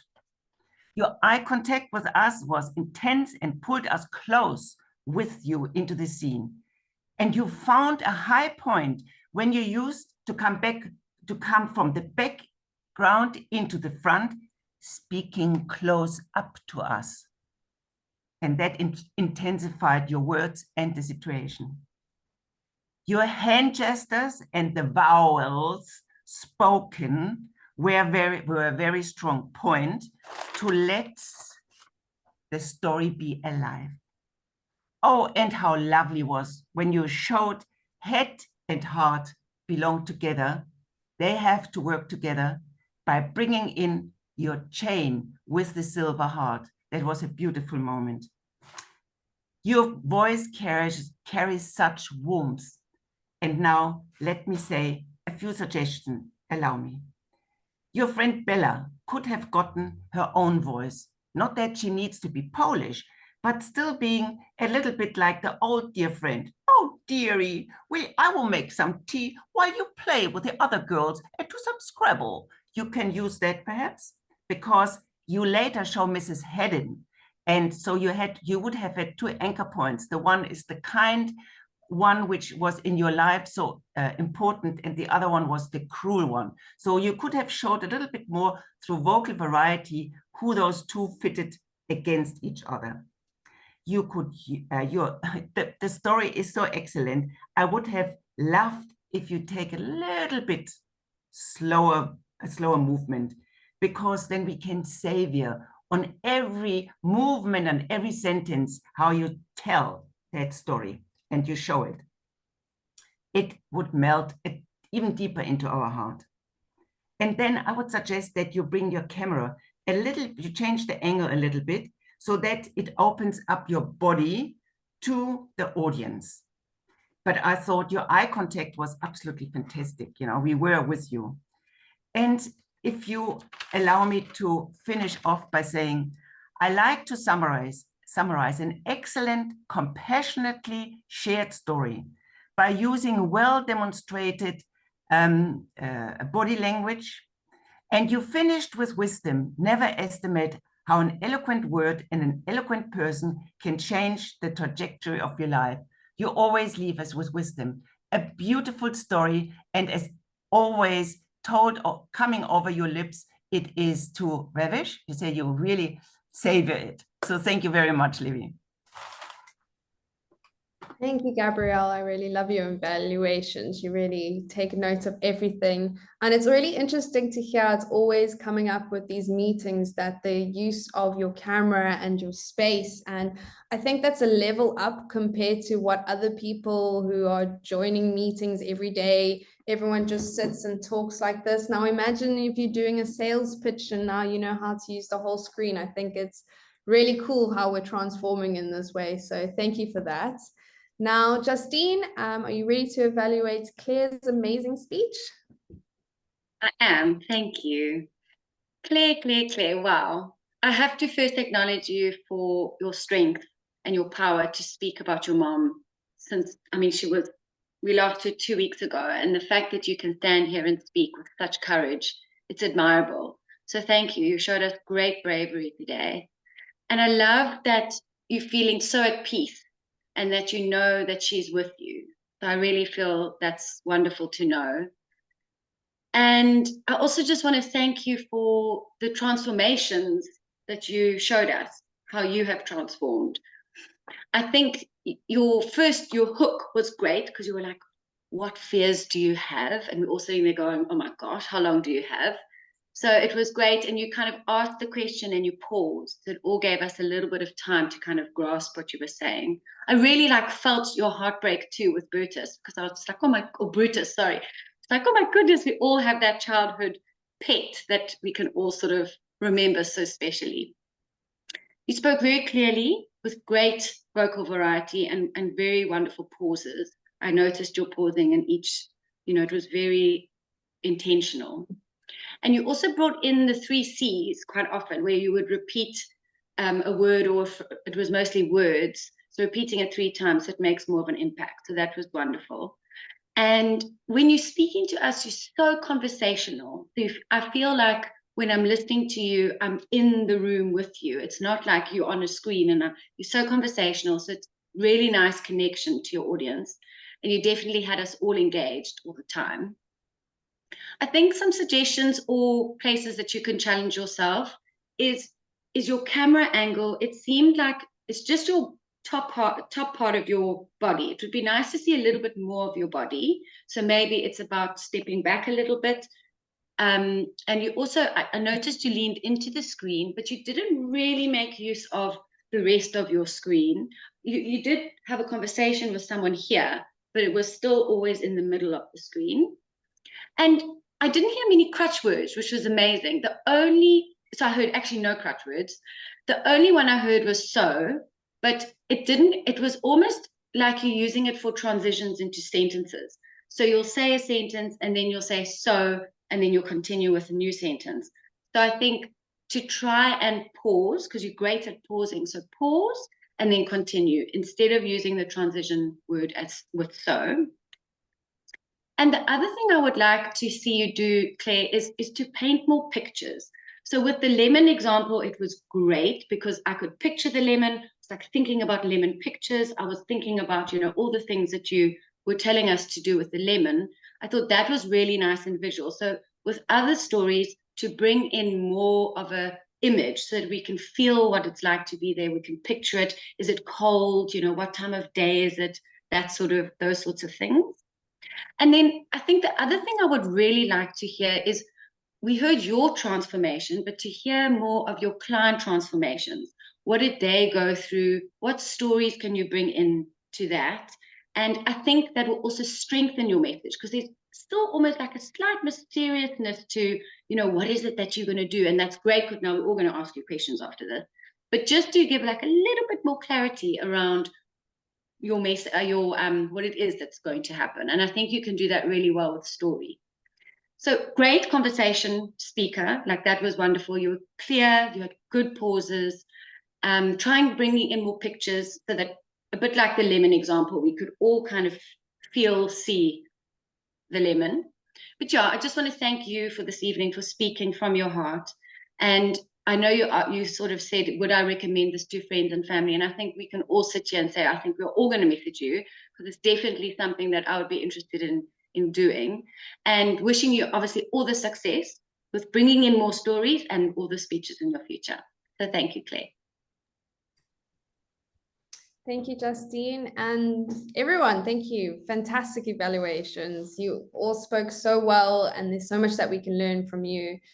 And honestly, it's so amazing to see how much the club has grown. And I wish you could see it from my perspective, being part of the club for almost 2 years, then leaving for basically a year and a half, and then coming back and seeing like literally the comparison of how far the speakers have come, and also the caliber of people that have joined the meetings. Like, it's really so cool to see.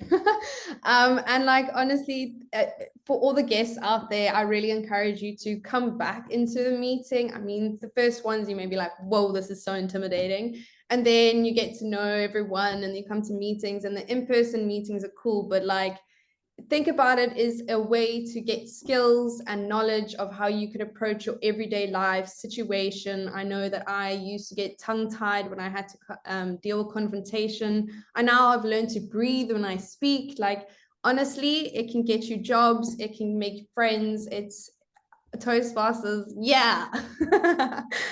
And speaking of great things, I recently started a challenge that I want to share with you all, and perhaps you can maybe intertwine it in your day-to-day life.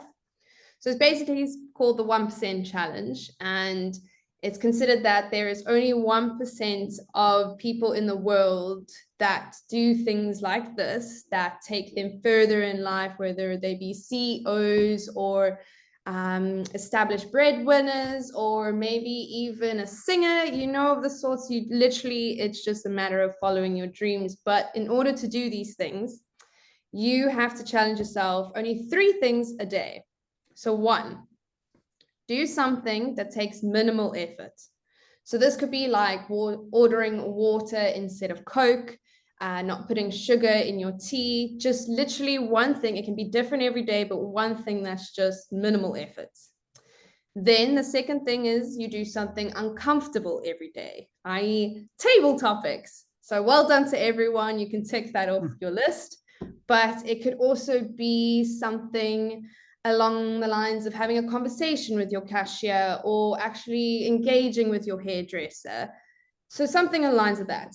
Cool. And then I also send this in the chat so you can read over. But the third one is do something painful every day. And now this is nothing in the sense of being violent in any of sorts. It is something where you would rather not, whether it be mentally or physically. So this could be going for a run, maybe doing 20 squats. The guy who shared this challenge with me, he does a minute plank every day.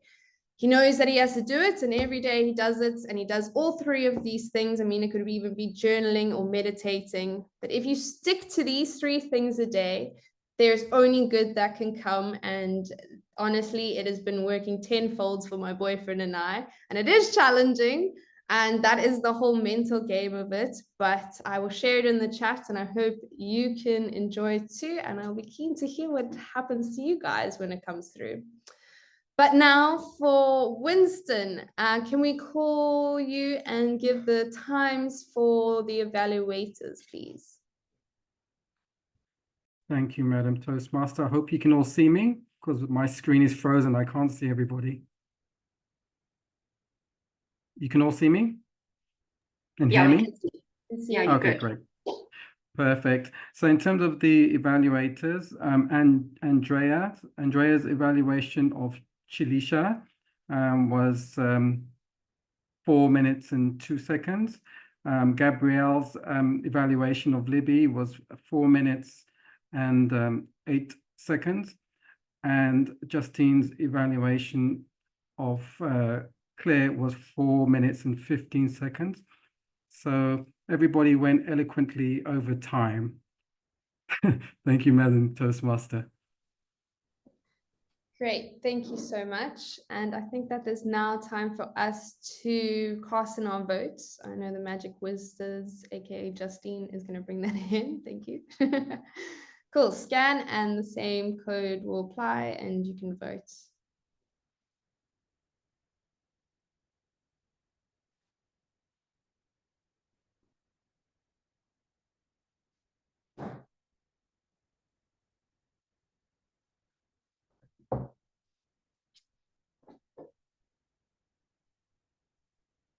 Sorry, is this for Toastmaster? Is this for evaluator of the evening? Yes, and table topics. And table topics. And table topics, okay. Yeah, you get 2 sections where you can vote.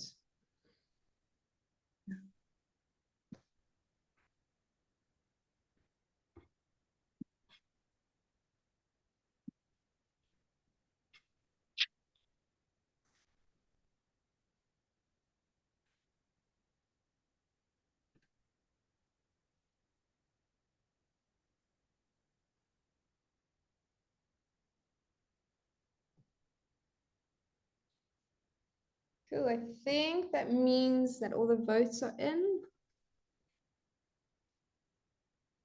No, not quite, Michaela. No worries, no rush. We're well ahead of time. Very impressed with us. Yeah, give us a little bit longer here. Don't stress. Michaela, please tell me number 1 again of your. Oh, yes. So number 1 is do something that takes minimal effort. So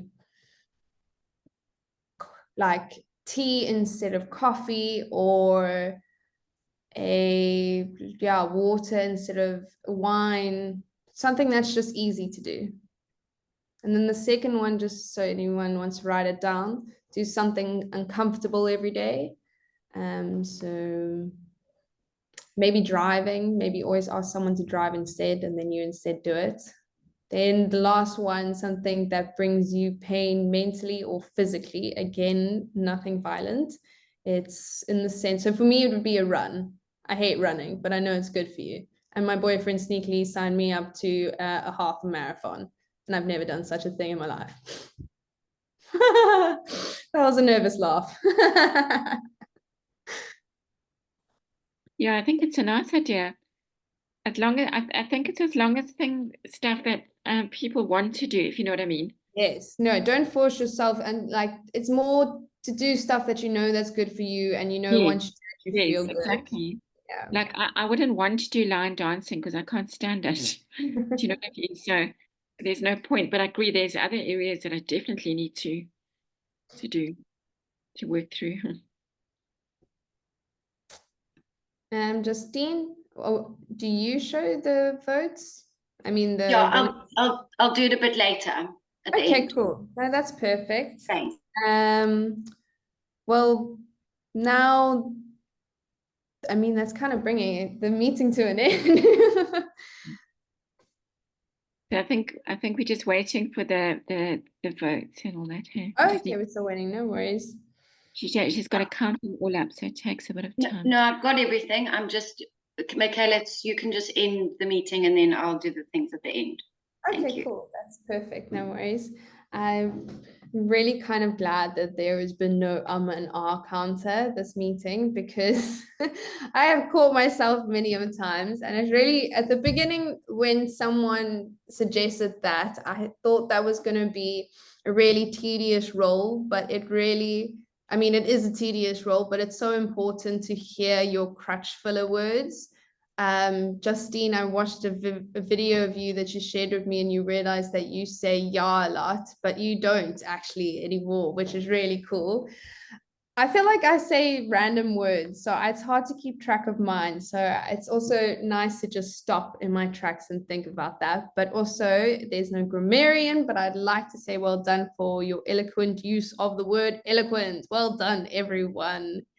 Yeah, I think this meeting went really well. I am super stoked. My heart is almost out of my chest. But thank you so much for having me. And I really encourage all guests to come back. It's a lot of fun. And everyone here on their screens, I promise you, there are real people. We have bodies too, and we're a lot of fun to hang out with. And the food is really good normally. So yeah, but that's me. And thank you so much. Justine, are you ready to show these awards? I'm ready for the drum roll. Yes, thank you so much, Michaela. You really were so special this evening and guided us through this evening. You engaged with us, and you were so warm and natural, and it was just fabulous. So thank you so much. You really were amazing. Thank you. Yay. And then I just want to say to our 3 new role players this evening. So Michaela, again, she was Toastmaster back in the day, but now she's back. So thank you, Michaela, for being Toastmaster this evening. Thank you to Winston, our timer, first-time timer. Congratulations. Great. I'm sure you also did it back in the day when you were in Toastmasters. Back in the day. Yeah. And Andrea, thank you. You were a beautiful evaluator this evening. First time, so impressed. So congratulations. And then Catherine, thank you so much for your thought-provoking topics this evening. I think everyone had lots of beautiful things to say with all of those topics. So thank you very, very much. I just wanted to quickly touch on our meeting for July. So we sent out a poll with regards to the fact that we cannot have a meeting, an in-person meeting in July, due to the fact that we don't have a venue, unfortunately. And so the vote was to have 1 meeting or 2 meetings. So we've gone with the majority of 1 meeting. So our meeting will be on the 9th of July. It's online, not in person, online. And our theme for that meeting is be the change you want to see. I think that's beautiful for us all to go into our new Toastmasters year with be the change you want to see. So please sign up for roles. Let us know what you would like to take on. We've all seen an excellent example of the roles tonight: Toastmaster, timer, table topics, evaluators, speeches, all the roles, and we were excluding our counter and grammarian. So hopefully we can bring those back in our next meeting. And then I just want to quickly check in with our guests. I know we have someone that joined in a little bit later. Giselo, are you there? I think we weren't able to chat to you in the beginning. Do you want to chat with us now, Giselo? Not right now. Okay. Oh, okay. I'll check in with Eugene and Ishe then, because they are here. Eugene, what is your takeaway from this evening with our theme, the art of persuasion? As always, a good topic, and it was good listening to everyone's speeches and listening to evaluations as well, and reconciling the notes given to everyone, and then taking that in as well is also always a highlight when I come here. So yeah, thank you very much. Amazing. I had a good time. Great. And you took on table topics too. This is your second time doing table topics, is it not? It's my third. Your third time. Yeah, wow. I'm challenging myself to do it every other time. Amazing. So, yeah, it can be one of those 3 things that Michaela spoke to us about. yeah. Fabulous. And Ishe, would you like to share with us what is your takeaway this evening? Yeah, sure. So There was quite a lot that was shared, through speeches and evaluations. Enjoyed all of it. I think what I'll take away is really the courage from Claire that really struck a nerve, and hit home. And then also on a more lighter note, the humor in the table topics was quite something. Like having people think on their feet of, wonderful stories. I'm like, geez, how do people compute so quickly? But yeah, so quite enjoyed it. As always, lovely lessons to take home. So yeah, thank you. Amazing, thank you. And we hope to see you when we are back at our venue. We are there in August, so please come visit us in person. And Yep, I think the biggest thing with table topics is, because you stand up there and as Michaela said, your stomach's turning and it's just so terrifying. But when you hear the topic, to go with the first thing that comes into your mind and just speak, because that's what's going to be the best thing to speak about. But thank you for sharing. Hello, I see you are back. Can you hear us? Oh, hi. Hello, everyone. You snuck into the meeting sometime. How are you? I'm great, thanks. It's such an honor to be part of this team. Amazing. What brought you to Toastmasters? I'm just going to check in from the beginning and check in at the end with you. What brought you to Toastmasters? Oh, okay. I just moved to Cape Town like a few months ago. I work as a peace builder. Yeah, thank you.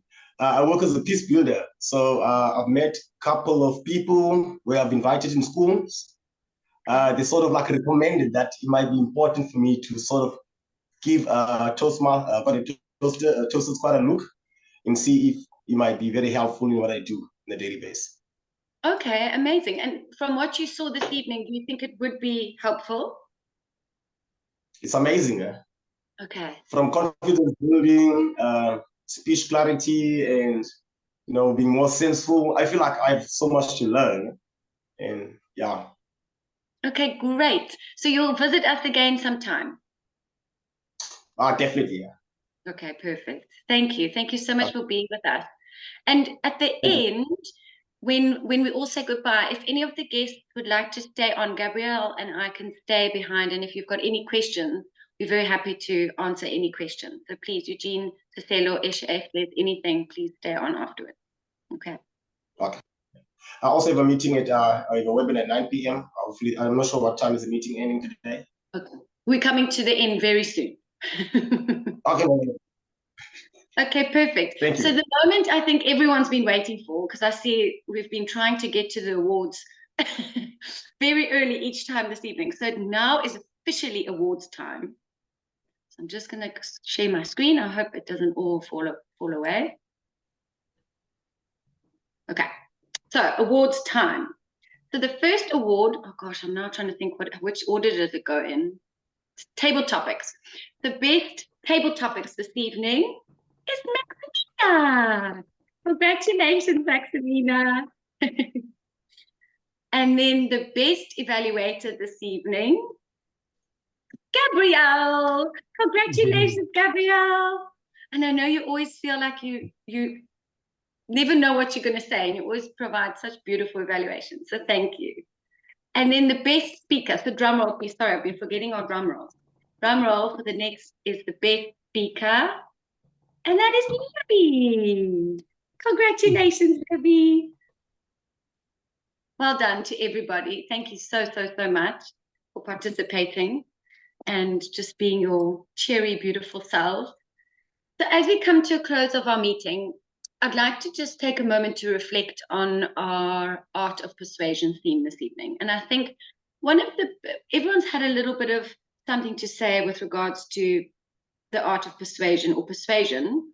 And I think my biggest takeaway is that it's not necessarily about changing people's minds, but it's more about connecting with people and understanding their perspectives, seeing their side of it, and communicating our ideas with clarity and conviction so that we can get our message across. And I think with us in Toastmasters, it's a lot of it around storytelling. I hope that each of you have found some inspiration just feeding back from the guests, it sounds like there's been lots of inspiration. There's been valuable lessons that we can all take home and apply into our lives. And Michaela's left us with those three things that we need to do each day. Claire's left us with lots of questions. You know, there's always a little lesson in everyone that speaks, even in the table topics. There's a lesson that comes out of each message that is shared. I thank you all so very much, and I look forward to our meeting on the 9th of July. We'll be online again, so bring your smiley, happy faces and lots of jazz hands, and I'll see you all then. Thank you so much. And I'll bring my speech. Yes, bring your speech. Thanks, everyone. Bye, everyone. Thank you. Thank you, everybody. Thanks, Thank you. everyone. Bye. Thank you, everybody. Well done, Thanks, Justine. Michaela. Well done. Well done, Thanks. Michaela. Sally, well done. Well done, Thank you. Michaela. Well done, speakers, evaluators, table topic speakers, everyone. Everybody. Bye. Lovely meeting. Sure. Well done, Claire. Gosh, you are so inspirational. You are amazing. And the energy, your charisma, Claire, is so convincing. Yeah. And we know as well at the time, or I know, as well, how difficult it was and how you always demonstrate, you walk your talk. And that is so profound. So, and we all know how hard it has hit you, because as we have written to you, you have been the best daughter, one of the best daughters. I've got some other friends who have wonderful daughters, but to have you as a daughter be loved and cared for against all the odds of your other sisters or brothers, and what's lying in your way, where the car breaks down and then it's this repair and that repair, and you always manage to keep them afloat, and you set yourself back. So one needs a very strong core to do all of that without giving up oneself. And those moments of giving up are enough in all our lives. But you walk your talk, you are back again there. Yeah. And so we really, really honor you for that, and as well for being such a loyal Toastmaster and sharing your special stories. So thank you, Claire. It's really been a special evening with you. And Claire, if I can just echo, yours was to get us to the distinguished Toastmaster was that level 4, right? And we didn't want to push you on that. We actually were like, and when you came back and said, I want to do it, I went, wow, this is like, not only is it brave, but you committed to this club to see us get our objectives. I think that's so, it's precious, really, really precious. So the only thing I still need to do is I need to do another webinar outside of this meeting for the that other project that I was telling you about, the Claire, I need to do a webinar. What we're going to do is we're going to give you the points. You must just score yourself, where you do the before and after. Yes. To score it regardless, and you catch that up even if it's in July. We'll push it through for now, and you tell us, like, we don't want to put you under pressure. We want you to do it, but thanks for coming good for us. I mean, really. Yeah, no, it's a pleasure. I think it's because it's so weird, because Mom was the topic of this presentation, which would have been on the 11th at the last meeting, and that's the night, that's 3:30 when she passed away. So I was like, wow, that's quite interesting, because I mean, I decided on that way before this all happened. So it was quite interesting how it goes, but and you did exceptionally well. I think you did, but you really held space. Thank you. So I mean, the thing is, it's one of the toughest things, but if people can see that it can actually make a difference, and I mean, this is, as I say, I mean, it's no fucking joke. It's the worst thing that I ever imagined happening.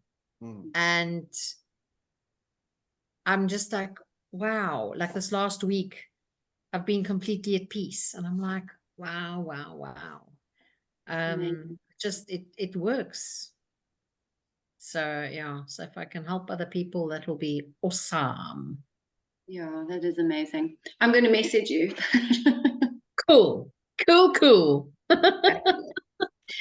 you very much. And then well done. So then have we got will we then have got 10 or 9?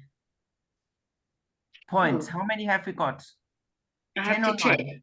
Mhm. But we moved to President's Distinguished Award, whatever that. So it's like the top notch. Yeah. Yeah. Because it's Very either 9 or 10 points, which is awesome. Yeah, I'd have to go look on the website. I'm not sure now offhand. Yeah. And Yeah. Claire, it was the last time as well, last year, where your points helped us to get to the top. Oh, is it?